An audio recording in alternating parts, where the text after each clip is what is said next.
আজকে তোমাদের জন্য আমরা আরো একটা নতুন ভিডিও নিয়ে এসেছি। তোমাদের প্রত্যেকের অনেকের মধ্যেই আমি লক্ষ্য করে দেখেছি যে জেরান্ড বিষয়ে তোমাদের একটা প্রবলেম থেকে যাচ্ছে। আজকের ভিডিওটা খুব ছোট্ট সময়ের মধ্যে দিয়ে ছোটা প্যাকেট বড়া ধামাকা, অর্থাৎ এই যে ভিডিও, এই ভিডিওতে তোমাদেরকে আমি জেরান্ড সম্পর্কে একটা বেসিক কনসেপ্ট দেব। এই বেসিক কনসেপ্টটা তোমাদের বিল্ড আপ হয়ে গেলে আমি আশা করি তোমরা প্রত্যেকে জেরান্ড কি জেনে যাবে, জেরান্ড নিয়ে সমস্যা তোমাদের থাকবে না।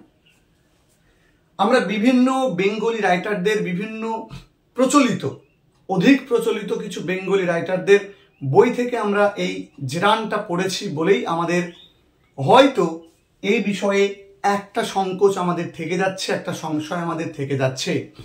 আমরা ডিফারেন্সিয়েট করতে পারছি না বা আমরা জেরান্ডকে চিনতে পারছি না। দেখো, আমরা জেরান্ড সম্পর্কে যদি বলতে যাই তাহলে বলবো gerund is a kind of verb form. Gerund is a kind of verb form. Gerund হচ্ছে এক বিশেষ ধরনের verb form that ends with ING, অর্থাৎ আমি ভার্ব প্লাস আইএনজি, অর্থাৎ একটা বিষয় যেটা verb plus ING, it has a force of a verb and a noun। এর মধ্যে একটা কি আছে, ভার্বের একটা ফোর্স আছে এবং এর মধ্যে কি আছে, নাউনের ব্যাপার আছে। তাহলে ভার্ব প্লাস আইএনজি যখন acts as a noun, verb plus ING যখন নাউনের মতো কাজ করবে তখনই সেটা হয়ে যাবে জেরান্ড। এখন আমি এক্সাম্পল দিয়ে তোমাদেরকে বোঝাতে যাব, তার আগে একটা কথা বলি, এই নাউন কোথায় কোথায় বসে বাক্যে। নাউন কোথায় কোথায় বসে? নাউন বসে হচ্ছে বাক্যে সাবজেক্ট হিসেবে, নাউন বসে বাক্যে অবজেক্ট হিসেবে। আমরা প্রেপোজিশন পড়েছি যে এ প্রেপোজিশন ইজ এ ওয়ার্ড। একটা প্রেপোজিশন হলো একটা শব্দ which is placed before a noun or a pronoun। তাহলে নাউনের আগে বা পরে বসে প্রেপোজিশন, তাহলে আমরা বুঝবো প্রেপোজিশনের পরে যখন ভার্ব প্লাস আইএনজি থাকবে তখন সেটা হয়ে যাবে একটা জেরান্ড। বুঝলে? আচ্ছা, আমি এক্সাম্পলের সাহায্যে তোমাদেরকে বিষয়টাকে, জেরান্ডের বিষয়টাকে বোঝানোর চেষ্টা তোমাদের সঙ্গে করছি। দেখো, আমি বললাম যে travelling is my hobby. Travelling is my hobby. তাহলে এই ইজটা হচ্ছে বাক্যের ভার্ব। এই ইজ আমরা জানি ভার্বের, আমরা জানি একটা সাবজেক্টের বেসিক প্যাটার্ন হচ্ছে subject plus verb plus object. এটা একটা সাবজেক্ট, একটা সেন্টেন্সের বেসিক প্যাটার্ন। আমরা জানি কর্তা ক্রিয়া কর্ম ইংরেজি ভাষার ধর্ম। তাহলে ভার্বের আগের শব্দটা সাবজেক্ট, ভার্বের ঠিক পরের শব্দটা অবজেক্ট। তাহলে এই ভার্বের আগের শব্দটা সাবজেক্ট, তাই না? তাহলে যখন ভার্ব প্লাস আইএনজি সাবজেক্ট রূপে কাজ করবে তখন দ্বিধায় এই শব্দটাকে তুমি বলে দেবে একটা জেরান্ড। আবার দেখো, আমি যদি বলি, দেখো রিডিং, দেখো ভালো করে লক্ষ্য করো, নেক্সট রিডিং gives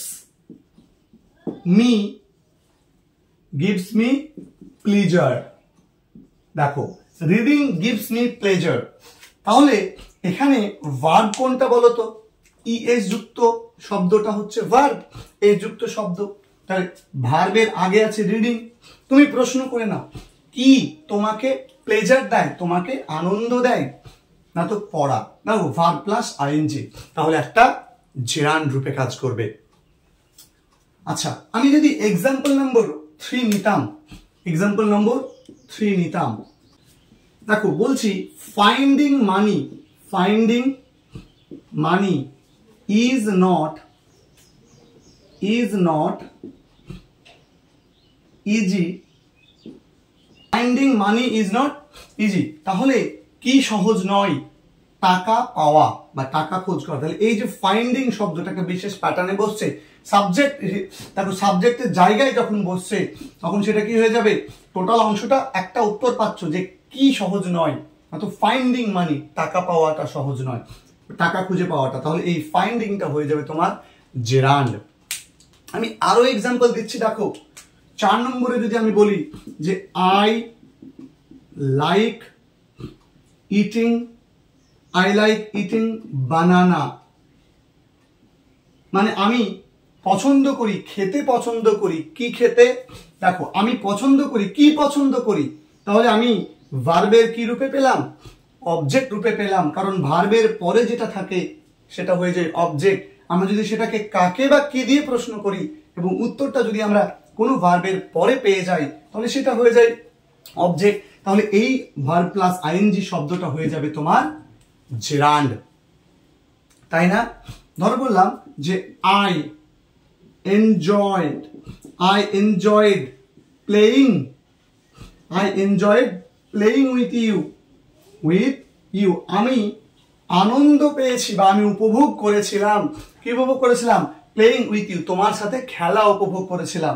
তাহলে এই যে প্লেইং শব্দটা কি হচ্ছে? প্লেইং শব্দটা তোমার একটা ভার্বের পরে বসছে অ্যাজ অ্যান অবজেক্ট রূপে, সুতরাং এই প্লেইং শব্দটা হয়ে যাবে একটা জেরান্ড। তাহলে এতটুকু তোমার মধ্যেকার কনফিউশন হয়তো আমি দূর করতে পেরেছি। দেখো এইবার আমি বেশ কিছু উদাহরণ তোমাদের জন্য লিখে নিয়েছি। দেখো আমি যদি বলতে যাই, আমি তোমাদেরকে 8 নম্বরটা আগে বোঝাচ্ছি। দেখো হি হেল্পড মি, সে আমাকে সাহায্য করেছিল। কাকে সাহায্য করেছিল? আমাকে সাহায্য করেছিল। কি সাহায্য করেছিল? ফাইন্ডিং দা সলিউশনটা ফাইন্ড করতে সাহায্য করেছিল। তাহলে এটা তুমি অবজেক্ট রূপেই পাচ্ছ। তাহলে যখন তুমি কোনো কিছুকে অবজেক্ট রূপে পাবে এবং ওটা যদি আইএনজিতে থাকে তাহলে ডেফিনেটলি সেটা হয়ে যাবে একটা জেরান্ড। দেখো এরপরে আমি যদি বলি হি ওয়েন্ট অন, সে চালিয়ে গিয়েছিল। কি চালিয়ে গিয়েছিল? ডান্সিং, নাচা চালিয়ে গিয়েছিল। তাহলে যখন প্রেপোজিশনের পরে কোনো ভার্বের আইএনজি পাবে তখন ওই আইএনজিটা হয়ে যাবে জেরান্ড। প্রেপোজিশন প্লাস ভার্বের আইএনজি মানে জেরান্ড হয়ে যাবে, সেটা অধিকাংশ ক্ষেত্রে সেটা জেরান্ড হয়ে যাবে। এবার দেখো এটা প্রেপোজিশনের অবজেক্ট, কেন তুমি প্রশ্ন করো? কি চালিয়ে গিয়েছিল, এটা তো অবজেক্ট রূপে ব্যবহার হচ্ছে, তাই না? তার জন্য এটা হয়ে যাবে gerund used as preposition, object of a preposition. Next, are you interested in buying this car? আপনি কি আগ্রহী আছেন? ইন, দেখো ইন্টারেস্টেড পরে ইন বসেছে। বাইং দিস কার, কিসে ইন্টারেস্টেড আছেন? তো এই গাড়িটা কেনাতে। দেখো আইএনজি, তার মানে এটা একটা জেরান্ড। নেক্সট দেখো দ্য ডান্সিং ওয়েন্ট অন, মানে ওয়েন্ট অন, দেখো কি চলেছিল না, তো ডান্সিংটা চলেছিল। একটা নির্দিষ্ট নাচের কথা এখানে বলা হচ্ছে, কোন একটা নির্দিষ্ট নাচ। এখানে বলেছিল he went on dancing, say dancing চালিয়ে গিয়েছিল। এখানে বলেছে কোন একটা নির্দিষ্ট নাচের কথা। তাহলে এই যে এটা দেখো বাক্যে সাবজেক্টের জায়গায় বসেছে, তাহলে এটা হয়ে যাবে একটা জেরান্ড। নেক্সট দেখো ডু ইউ মাইন্ড, এই মাইন্ডটা হচ্ছে এখানে ভার্ব। আপনি কি কিছু মনে করবেন? ওয়েটিং আ মোমেন্ট, এক মুহূর্ত অপেক্ষা করার জন্য। তাহলে এই যে ওয়েটিং, এটা হয়ে যাবে জেরান্ড। কেন? কোনো একটা ভার্বের পরে, একটা ভার্বের পরে যদি আরেকটা ভার্বের আইএনজি থাকে তখন অধিকাংশ ক্ষেত্রে সেই ভার্বের আইএনজিটা হয়ে যায় জেরান্ড। ঠিক আছে, আমি ধরো তোমাকে বললাম স্টপ রাইটিং, লেখা বন্ধ করতে, তাই না? স্টপ রাইটিং, তার মানে কি? এই যে রাইটিংটা হচ্ছে তোমার ভার্বের পর বসেছে, সুতরাং এটা হয়ে যাবে তোমার কি একটা জেরান্ড। আমি ধরো আরো একটা এক্সাম্পল তোমাদেরকে দিচ্ছি। ধরো বললাম স্টার্ট প্লেইং, খেলা শুরু করলাম, মানে স্টার্ট প্লেইং, খেলা শুরু করো। এই যে স্টার্ট, কি শুরু করবে? খেলা। তাহলে এইটা ভার্বের পর বসছে, তাহলে ভার্বের পর যদি আরো একটা ভার্বের আইএনজি পাই তাহলে সেটা হয়ে যাবে জেরান্ড। এবার লক্ষ্য করো, পরে বলেছি আই হেট পিপল, আমি লোকেদেরকে ঘৃণা করি, মানুষজনদেরকে ঘৃণা করি। লাফিং অ্যাট মি, আমার দিকে যারা হাসে। তাহলে আমি লোকেদেরকে বলতে কোন লোকেদেরকে? লোককে দেখো, এই যে লোক, কোন লোকেদেরকে? না তো যারা আমার দিকে তাকিয়ে হাসে। তাহলে এই লাফিংটা হয়ে যাবে তোমার একটা gerund. It is no good, কখনো কখনো কোনো অ্যাডজেক্টিভের পাশে যদি তুমি কোনো ভার্বের আইএনজি পাও, ইট ইজ নো গুড, কোনো মানে ভালো কিছু নেই, আর্গিউইং মানে তর্ক করে কোনো লাভ নেই, তাহলে এই যে আইএনজিটা হয়ে যাবে gerund. It is no use, কিছু কিছু সার্টেন বাক্যের প্যাটার্ন আছে, ওই প্যাটার্নের পরে তোমাকে কি করতে হবে, তোমাকে ভার্বের আইএনজি থাকতে তোমাকে সেই আইএনজিটাকে জেরান্ড বলতে হবে। ইট ইজ নো ইউজ, এটা একটা ভার্ব তাই না, তাহলে এই আইএনজিটা হয়ে যাবে জেরান্ড। হলিডে ইজ নাইসার দ্যান, এই দ্যানটা এখানে কম্প্যারিজন করার জন্য যখন তুমি কোনো দ্যানকে ইউজ করো এবং তারপরে যদি কোনো ভার্বের আইএনজি থেকে থাকে তাহলে সেই আইএনজিটা হয়ে যাবে জেরান্ড।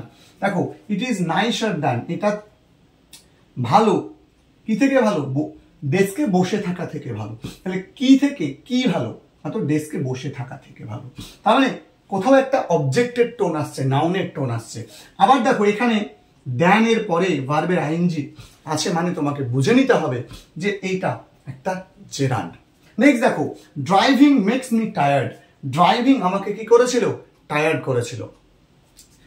ঠিক আছে, তাহলে ড্রাইভিং মেক্স মি টায়ার্ড মানে ড্রাইভিং আমাকে কি করে, টায়ার্ড করে, মানে আমি ড্রাইভিং করলেই সেটা টায়ার্ড রূপে কাজ করে। তাহলে এই মেক্সটা হচ্ছে ভার্ব, তাহলে এটা হয়ে গেল ড্রাইভিং। কিন্তু এই ড্রাইভিংটা হয়ে যাবে কি জেরান্ড। আমি যদি এখানে দা একটা ইউজ করতাম, দা ড্রাইভিং মেক্স মি টায়ার্ড, অর্থাৎ ড্রাইভিংটা আমাকে কি করে, টায়ার্ড করে, তখন এই ড্রাইভিংটা স্পেসিফিক ভাবে ইউজ করছি, স্পেসিফিক্যালি ইউজ করছি, দ্যাট মিনস এই ড্রাইভিংটা তখন হয়ে যাবে জেরান্ড, কিন্তু সেটা স্পেসিফিক ইউজ, অর্থাৎ যে ড্রাইভিংটা আমি করেছিলাম সেই ড্রাইভিংটা আমাকে কি করেছে, আমাকে আমি যে ড্রাইভিং করি, বা ধরো বললাম আমি এখানে মেক না বলে মেড বললাম, the driving made me tired, যে ড্রাইভিংটা আমি করেছিলাম সেটা আমাকে টায়ার্ড করেছিল। আর দুটো উদাহরণ তোমাদেরকে দেব। দেখো আমি আশা করি তোমরা এই জেরান্ড সম্পর্কে বুঝতে পেরেছো। আমি একটা বেসিক ওভারভিউ তোমাদেরকে কিন্তু দিচ্ছি, ডিটেলস আলোচনা তোমরা পরে ভিডিওতে দেখতে পাবে, লিঙ্ক দিয়ে দিয়েছি, সেই লিঙ্কে ক্লিক করবে, অবশ্যই দেখতে পাবে। এবার দেখো আমি বলি কোনো একটা কম্পাউন্ড ওয়ার্ড যখন আমি তৈরি করি, কম্পাউন্ড ওয়ার্ডের ক্ষেত্রে কিরকম, ধরো বললাম ফ্রাইং প্যান, ফ্রাইং প্যান, বলছি কি না, তো ফ্রাইং প্যান। দেখো এটা একটাই সেন্স, যখন একাধিক শব্দ একই সেন্সে ইউজ হয়, একটা সেন্সে ইউজ হয়, তখন সেটা হয়ে যায় কম্পাউন্ড ওয়ার্ড। কম্পাউন্ড ওয়ার্ডটা দেখো ভার্বের আইএনজি দিয়ে শুরু হয়েছে, ফ্রাই মানে ভাজা, তার মানে ভাজার জন্য যে প্যান সেটা হয়ে যাবে ফ্রাইং প্যান। আমি ধরে বললাম ওয়েটিং রুম, আমি ধরে বললাম ওয়েটিং রুম, তখন এই আইএনজিটা হয়ে যাবে কি, একটা কি হয়ে যাবে, একটা জেরান্ড হয়ে যাবে। ঠিক আছে, তো এই জায়গাটা হচ্ছে তোমার একটা জেরান্ডের এক্সাম্পল। তো আমি আশা করব তোমরা জেরান্ড কি জিনিস সেটা বুঝতে পেরেছো। তোমাদের মধ্যে অনেকেরই কনফিউশন হয় যে জেরান্ড আর পার্টিসিপল, প্রেজেন্ট পার্টিসিপল দেখতে তো সেরা কি, তাদের মধ্যে কি পার্থক্য আছে। জেরান্ড মানে মনে রাখবে নাউন রূপে কাজ করবে, ভার্বের আইএনজি হতে পারে, নাউন রূপে কাজ করবে।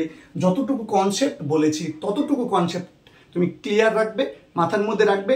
যদি ওই কনসেপ্টের মধ্যে পড়ে যায় নাউন হবে, নাউন হলে জেরান্ড হবে, আর যদি না হয় তাহলে সেটা অ্যাডজেক্টিভ হবে, আর অ্যাডজেক্টিভ হলে সেটা কি হবে, প্রেজেন্ট পার্টিসিপল হবে। ডেডিকেটেড ভিডিও আনবো প্রেজেন্ট পার্টিসিপল ভার্সেস জেরান্ডের। সঙ্গে থেকো, ভিডিওটা কেমন লাগলো জানিও। তোমাদের সঙ্গে পরবর্তী ভিডিওতে দেখা হচ্ছে। প্রত্যেকে ভালো থাকবে, সুস্থ থাকবে, সুন্দর থাকবে।